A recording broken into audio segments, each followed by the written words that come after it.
오늘 저희가 함께 보실 하나님 말씀은 출애굽기 28장 6절에서 14절입니다. 출애굽기 28장 6절에서 14절 제가 봉독해 올리겠습니다. 그들이 금실과 청색, 자색, 홍색 실과 가늘게 꼰 배실로 정교하게 짜서 에봇을 짓되 그것에 어깨바지 둘을 달아 그 두 끝을 이어지게 하고 에봇 위에 매는 띠는 에봇 짜는 법으로 금실과 청색, 자색, 홍색 실과 가늘게 꼰 배실로 에봇에 정교하게 붙여 짤지며 호마노 2개를 가져다가 그 위에 이스라엘 아들들의 이름을 새기되 그들의 나이대로 6 이름을 한 보석에 나머지 6 이름을 다른 보석에 새기라. 보석을 새기는 자가 도장에 새김같이 너는 이스라엘 아들들의 이름을 그 두 보석에 새겨 금퇴에 물리고 그 두 보석을 에봇의 두 어깨 바지에 붙여 이스라엘 아들들의 기념 보석을 삼되 아론이 여호와 앞에서 그들의 이름을 그 두 어깨에 메워서 기념이 되게 할지며 너는 금으로 태를 만들고 순금으로 노끈처럼 두 사슬을 닦고 그 따은 사슬을 그 태에 달지니라. 제사장의 옷을 디자인하신 분은 하나님이십니다. 하나님은 이 디자인 하나마다 의미를 담고 있습니다. 오늘은 특별히 이 가슴과 어깨를 살펴보려고 합니다. 제사장의 옷은 긴 속옷으로 입습니다. 아주 긴 속옷을 먼저 입어요. 그리고 그 위에 에봇이라고 하는 앞치마 같은 것이 앞으로 뒤로 연결이 되어 있었습니다. 앞뒤 에봇을 연결하는 어깨에 걸쳐 있는 줄이 무엇입니까? 이걸 견대라고 합니다. 그리고 견대 위에는 보석을 하나씩 달았고 그 보석 하나마다 이스라엘 12지파의 이름을 한쪽에 6개씩 썼습니다. 그리고 그 앞에는 네모난 패가 하나 붙어 있습니다. 이것이 무엇입니까? 이 네모난 주머니, 그것을 흉패라고 부릅니다. 흉패에는 역시 보석을 달았는데 12개를 달았습니다. 그리고 12개마다 하나 12지파 이름을 새기게 되어 있었습니다. 제사장은 바로 어깨와 가슴에 이름이 새겨진 옷을 입고 그의 일을 감당해야 했습니다. 그럼 하나님께서 특별하게 제사장의 유니폼을 디자인하신 의도가 무엇입니까? 하나님은 이 옷을 통해서 오늘날 우리에게 하실 말씀이 있으십니다. 먼저 첫 번째는 우리가 주님의 보석임을 밝히기를 원하고 계십니다. 우리 한 사람 한 사람이 바로 주님의 어깨와 주님의 가슴에 달린 보석 같은 귀한 존재인 것을 말씀하고 계신 겁니다.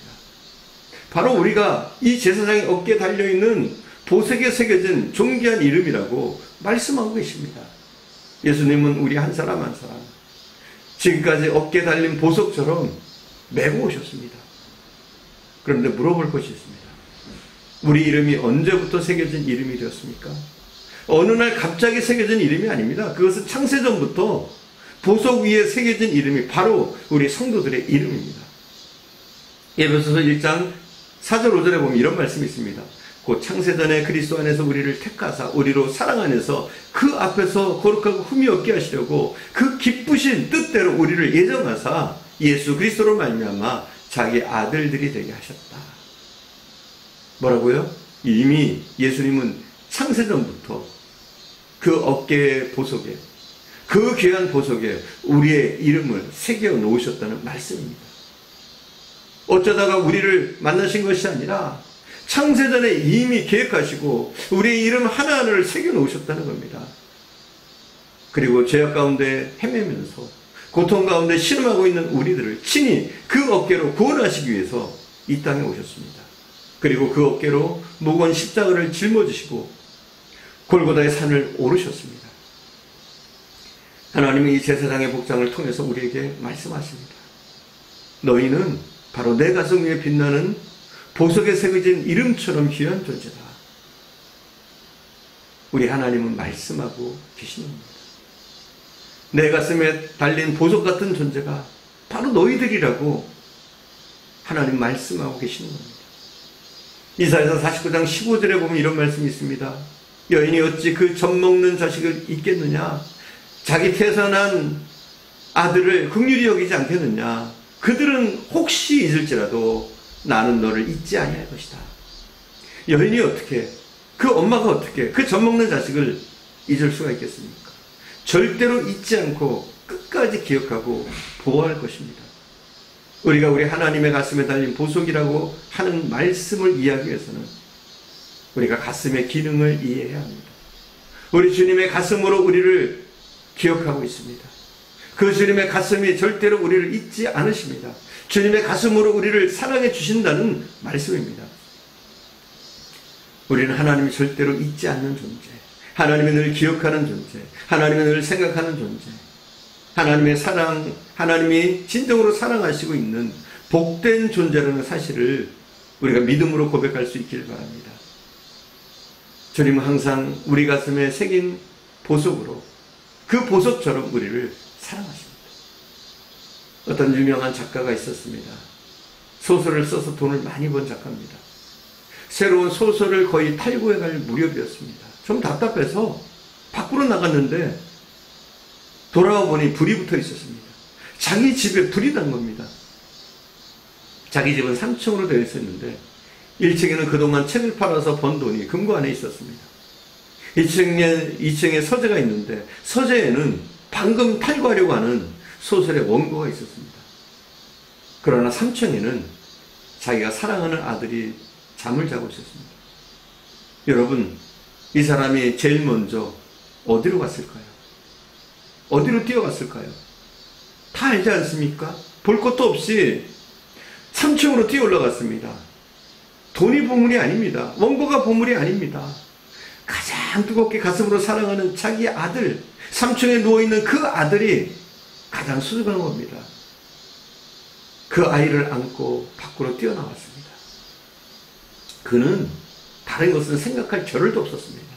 아들을 구하겠다는 생각으로 가득 차 있었습니다. 그리고 아들을 구한 다음에 후회하지 않습니다. 기쁨으로 충만했습니다. 사랑하는 여러분, 주님은 이 세상의 물질을 보물로 보지 않습니다. 발달된 문명 보물로 보지 않습니다. 권력을 지닌 사람들 보물로 보지 않습니다. 비록 연약하고 쓰러지게 잘하고 부족하고 여러 가지로 연약한 부분이 많이 있지만 하나님 앞에 나와 그래도 예배하고 경배하고 찬송하는 하나님의 자녀들을 보물로 보시는 것을 여러분 믿으시기 바랍니다. 하나님은 우리를 가슴에 새긴 보석에 달린 귀한 이름처럼 기억하시고 사랑하십니다. 어깨에 달린 보석처럼 우리를 위해서 모든 것을 지금도 진행하고 계십니다. 우리를 보호하시고 인도하시면서 친히 계획하시고 이 모든 일들을 이루어 가시는 줄 믿습니다. 제사장이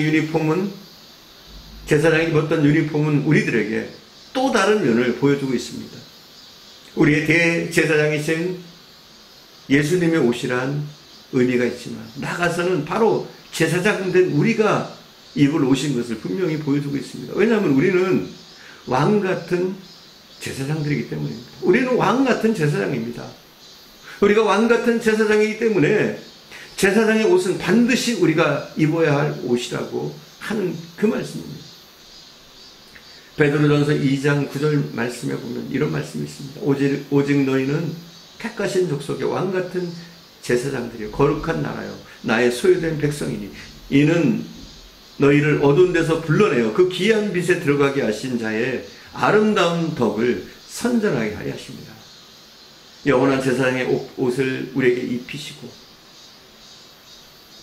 또 주님이 영원한 제사장의 옷을 입고 이 세상에 오셔서 우리를 십자가에 죽기까지 사랑하시고 섬기시고 우리를 구원하신 것처럼 우리 주님께서는 우리도 이제 그 옷을 입고 이 땅에 서기를 원하십니다. 이제부터는 네가 제사장이야. 제사장답게 살아야 한다. 하나님은 우리에게 제사장 옷을 입혀 주셨습니다. 그리고 우리의 계급장처럼 보석들을 달아주셨습니다.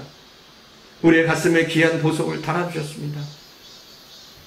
여러분의 이 보석들을 잘 보시기 바랍니다. 어떤 이름이 새겨져 있는지 확인해 보시기 바랍니다. 내가 항상 기억하고 짊어지도록 기도해 주어야 할 귀한 이름들이 그 보석에 새겨져 있는 겁니다. 교회 식구들의 이름이 거기에 있습니다. 형제 자매들의 이름이 그 보석 위에 있습니다. 믿음이 연약한 자들의 이름이 거기에 있습니다. 그들을 짊어지고 그들을 위해서 기도해야 될 귀한 사명이 우리들에게 있다는 사실을 말해주고 있는 겁니다.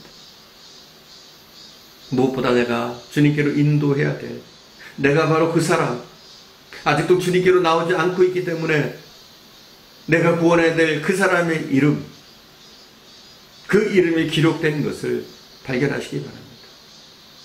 우리는 그들을 위해서 간절히 기도해야 됩니다. 아직 구원받지 못한 그들, 이름이 새겨져 있지만 구원받지 못한 그들을 위해서 기도해야 됩니다. 주여 속히 저들을 구원해 주옵소서. 그들이 지금은 무거운 짐이 될지라도, 짐처럼 우리에게 느껴질지라도 그들이 주님의 복음을 듣고